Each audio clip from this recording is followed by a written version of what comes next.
Hej og velkommen til modul 4 på Crossværkstedet på Nysted Efterskole. I det her modul her, der skal vi arbejde noget med nogle støddæmpere, forgaffel, pakdåser i forgaflen.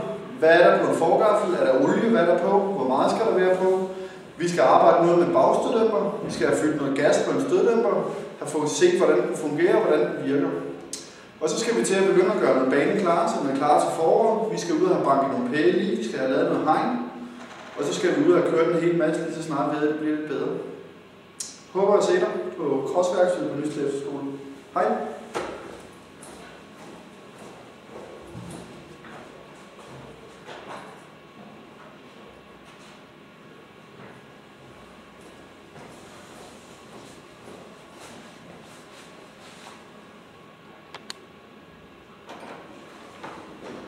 Er du færdig? Nå.